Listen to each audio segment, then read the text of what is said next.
2 বছর পরপর অনুষ্ঠিত হবে ফিফা বিশ্বকাপ। কি অবাক হচ্ছেন? মূল ঘটনা জানলে আরও অবাক হবেন। ফুটবল বিশ্বকাপ মানেই বিশ্বজুড়ে মহারণ, নানা তর্ক বিতর্কে সেই মহারণ হয়তো সামনের দিনগুলোতে শুধুই স্মৃতির পাতায় গেঁথে থাকবে। এবারের বিশ্বকাপে যত তর্ক বিতর্কের সৃষ্টি হয়েছে তা হয়তো গত কোনো বিশ্বকাপে হয়নি। এজন্য সবচেয়ে বেশি দায়ী ফিফার বিজনেস পলিসি।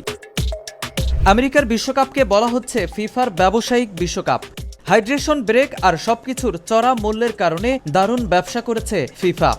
আর সেই ব্যবসা আরও দ্বিগুণ করতেই ফিফা 2021 সালে 2 বছর পরপর বিশ্বকাপ আয়োজনের প্রস্তাব করেছিল।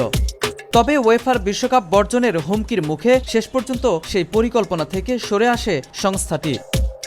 এবারও ফিফার নতুন পরিকল্পনা ঠেকাতে একই ধরনের কৌশল নেওয়া হতে পারে বলে ধারণা করা হচ্ছে। বিশ্বকাপে বেসরকারি বিনিয়োগ আনতে ফিফার পরিকল্পনা ঘিরে ফুটবলের নিয়ন্ত্রক সংস্থাগুলোর মধ্যে ইতিমধ্যেই বড় ধরনের বিরোধ শুরু হয়েছে। ইউরোপীয় ফুটবলের নিয়ন্ত্রক সংস্থা ওয়েফা তীব্র প্রতিক্রিয়া জানিয়ে তারা হুমকি দিয়েছে ইউরোপের বিভিন্ন দেশ বিশ্বকাপ বর্জনের সম্ভাবনা নিয়েও আলোচনা করতে প্রস্তুত। আর এদিকে ফিফা আরেকটি নতুন সিদ্ধান্ত নিয়েছে।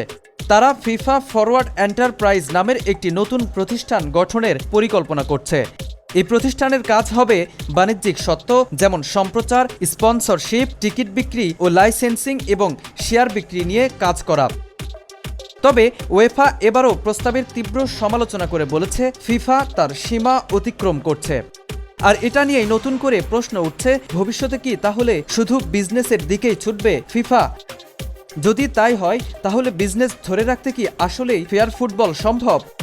এমনটা হলে হয়তো আগামীতে আবারও ফিফা 2 বছর পরপর বিশ্বকাপ আয়োজনের প্রস্তাব করতে পারে, আর যেটা কার্যকর হলে ফুটবল হারাবে তার আসল সৌন্দর্য।